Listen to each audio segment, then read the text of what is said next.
politics of the mountains are getting hotter and hotter by the day as the political dynamics in the region keeps changing from one formation to another. As now, the former Deputy President Rigathi Gachagua has continued spraying fire remarks with regards to criticizing President William Samoei Ruto in his continued culture of lies and unfulfilled promises. He says that the bottom-up economic model that was promised during the campaigns and that the president said will be effected as soon as he puts down the Bible, that is after he's been sworn in, has changed the shift as now the government has poked its hands into the payslips of the Mwananchi, and now it is becoming detrimental to their economic growth. He says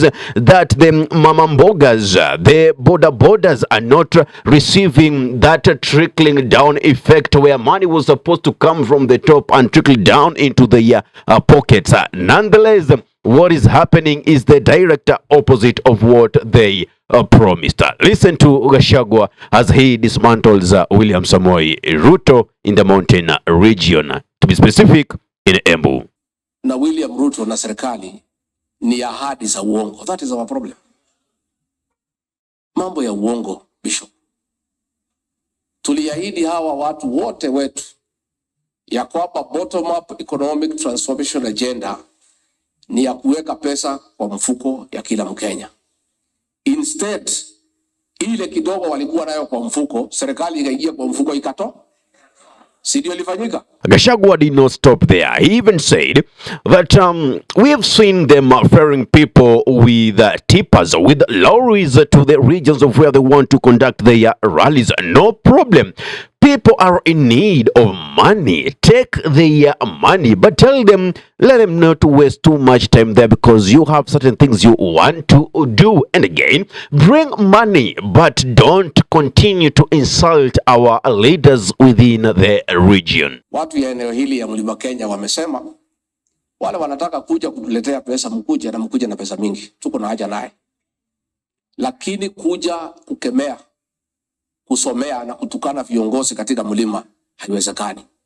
Sasa hiko kijana alikuwa ametumwa kutoka Rivalry ya kuja atukane JB Muturi.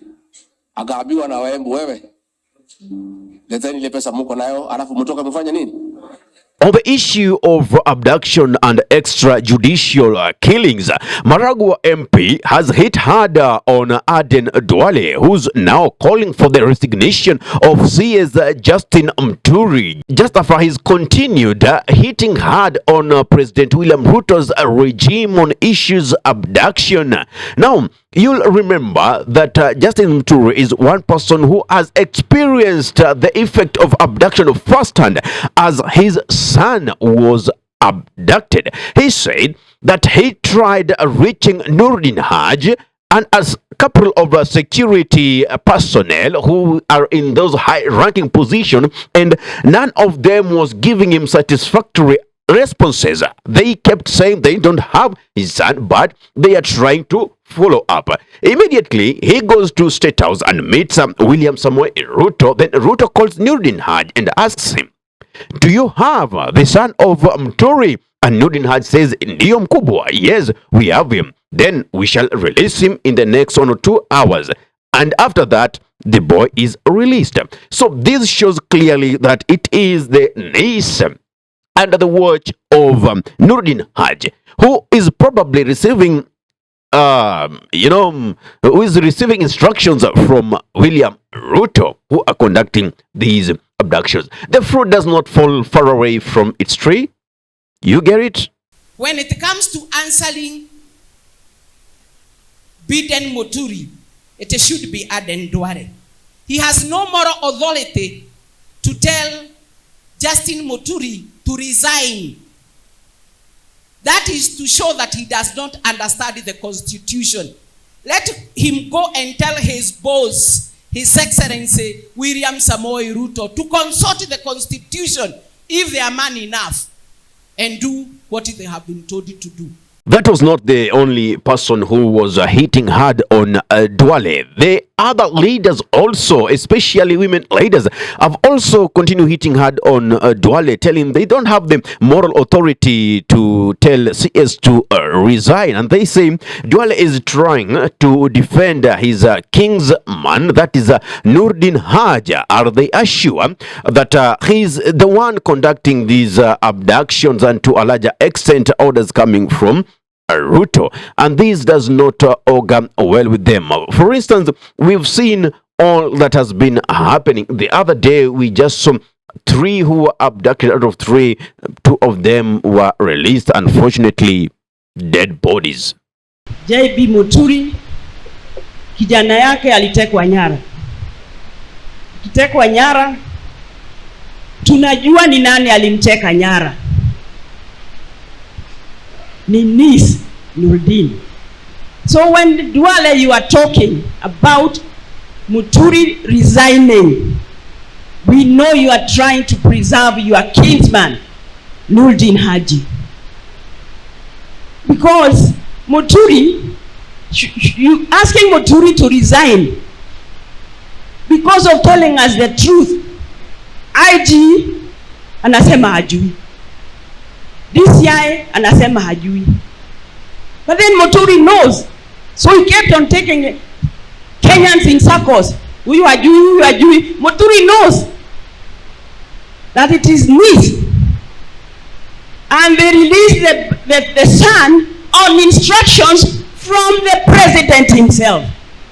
What am I saying? It is the president who is answerable to our children who have been killed.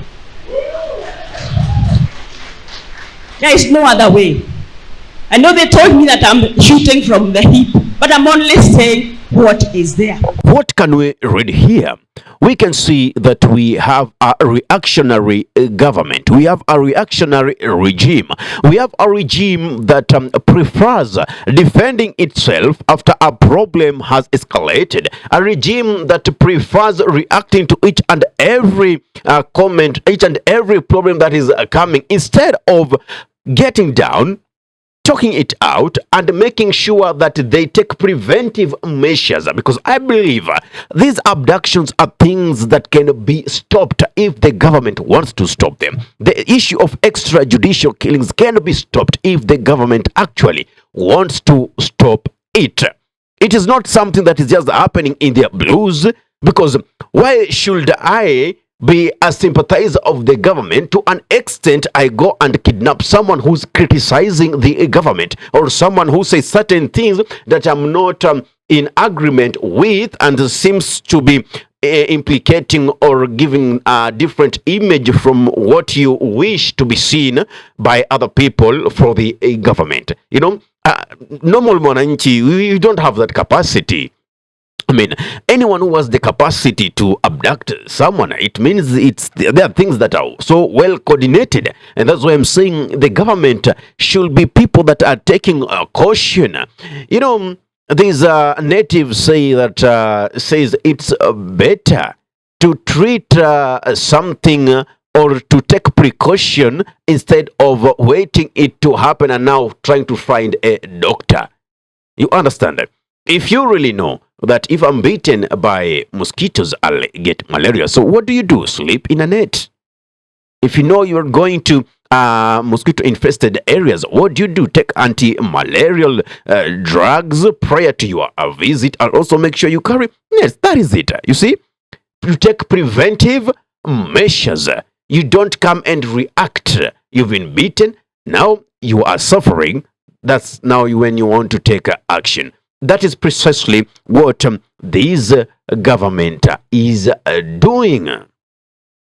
Ni vizuri kuzuia kuliko kutibu. Ushaelewa? So these things that we see happening on the government, they seem too little, but trust me, they will take adverse effects on this regime. People are getting angry, and this is a time bomb. And when it explodes, trust me, not even the president or not even the army will be able to help the situation. Look at what happened in the Burkina Faso, Mali, Niger. These things that we see, Bangladesh, the other day. I mean, these things, people are going to be fed up. And so long as you people are just playing these politics, things are going to fall out of hand. It will be very difficult for you to control. I don't know what's your thought. That's my take. Give us your comment in the comment section below. If you're watching from our YouTube channel, kindly subscribe and press notification buttons so anytime that we are live or we update content of this nature, you'll be the very first person to be notified. Ahmed Halif is my name for the Unscripted Talks here in Durb Radio. Assalamu alaikum wa rahmatullahi wa barakatuhu. Kwa timba kali za Afrika, Durb Radio ndio mpango mzima.